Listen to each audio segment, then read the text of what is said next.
The Alchemist has finally arrived on the global server, and today I'll be sharing the build I'll be using once I reach level 800 and beyond. For those who joined my live stream, you may have noticed that I was running a completely different setup before hitting 800. If you're curious about that version, I've linked the full stream in the description below. That earlier build was designed for strong balance of defense, attack, and speed. Perfect for progressing through the early elemental maps without too much trouble. It was effective, reliable, and helped me push quickly through the initial stages of the game.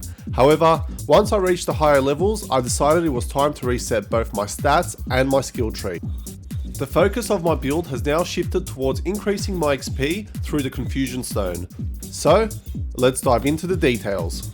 Welcome YouTubers. When it comes to distributing stats for the Alchemist, the first thing to understand is that every point matters, and where you place them depends entirely on your goals and progression. Let's break this down step by step, starting with strength, then moving through agility, stamina, and finally energy. By the end, you'll have a clear idea of why I've allocated my points the way I have and what you should consider for your own build.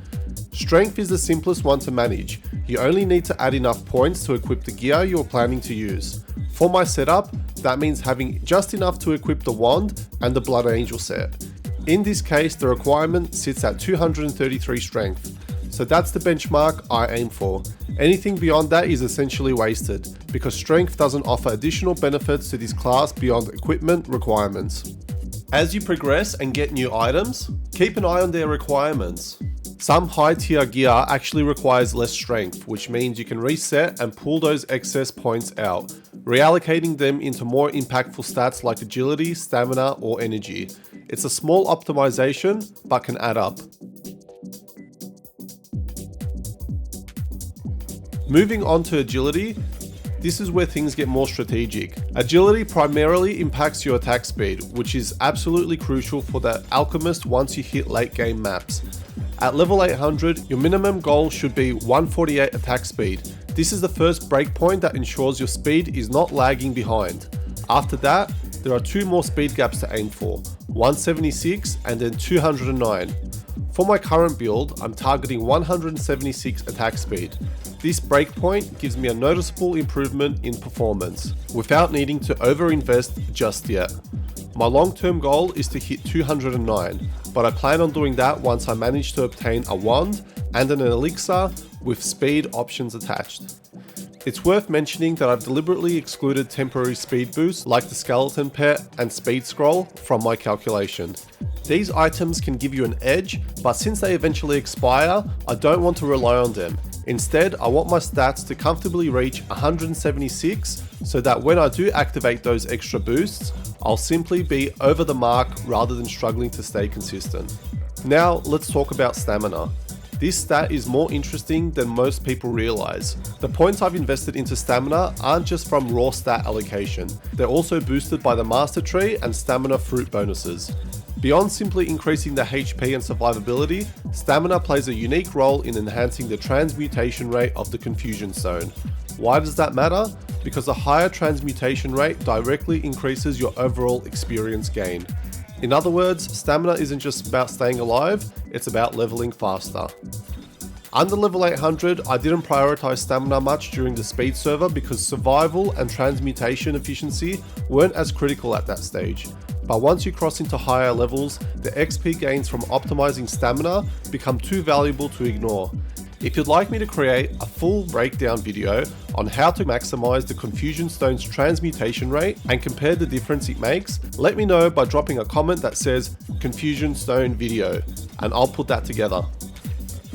Finally, we come to energy, which is another core pillar of the build. There are two important benchmarks to keep in mind here. 1025 energy is the minimum required to unlock the Ruud skill, and 1058 energy is needed for the Wizardry Expansion Scroll. Beyond these, every additional point you put into energy will increase your wizardry damage, making it a powerful stat to scale. However, my current focus is on agility for speed and stamina for transmutation, so I've left my energy sitting at the bare minimum for now. This ensures I can still use all my essential skills while funneling the rest of the points into the areas that give me more immediate value. In summary, my stat distribution viewpoint is all about balance and timing. Strength is kept to the bare minimum for gear requirements. Agility is built up to meet critical attack speeds, with the immediate goal of 176 and the long-term target of 209.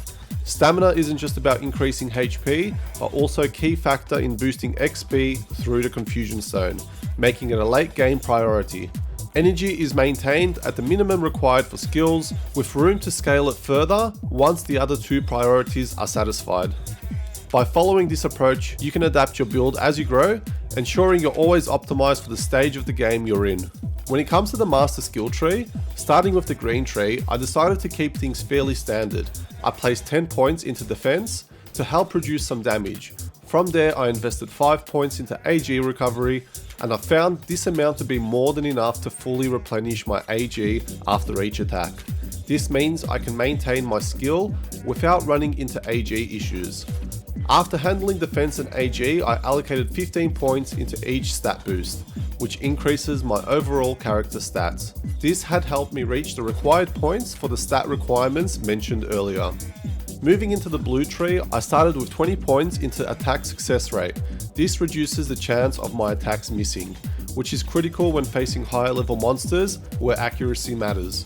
Next, I allocated 20 points into Wizardry Expansion, which increases maximum wizardry by 9%. This is a direct damage boost and one of the most impactful upgrades available in this branch. To further enhance my damage potential, I placed 11 points to unlock 7% critical damage. From there, I continued down the tree to unlock the Ruud skill by adding points on Ignition Bomber. Another key focus in the blue tree was boosting my Confusion Stone transmutation rate. To achieve this, I invested 10 points into the Confusion Stone Strengthener, which increases monster spawn speed. I then added 20 more points to boost the transmutation rate by 20%, giving me a significant improvement in overall experience gained. This combination ensures I'm not only dealing high damage, but also leveling as efficiently as possible. Lastly, in the red tree, I kept the distribution simple but effective. I placed 10 points into each stat down the tree to maintain consistency and unlock the final options. I then added 6 points into the skill that grants a 2% chance to fully recover HP, which provides life-saving sustainability in tougher fights. On top of that, I invested 10 points into life absorption, allowing my attacks to heal me and improving survivability even further. Finally, I allocated 13 points into double damage, making sure the percentage rate rounded neatly to a whole number for optimal efficiency. With this setup, you'll have the balance of speed, attack power, and XP improvement needed to push past level 800 for late game content. If you found this guide helpful, don't forget to drop a like. It really helps the channel grow. I'd also love to hear what builds you're running, so share your thoughts or questions down in the comments. And remember, if you want me to make a dedicated breakdown on boosting the Confusion Stone transmutation rate, just comment Confusion Stone video and I'll work on it. Finally, make sure to subscribe and turn on notifications so you don't miss future guides, live streams, and updates as we explore everything that Alchemist has to offer on the global server. Thanks for watching, and I'll catch you in the next one.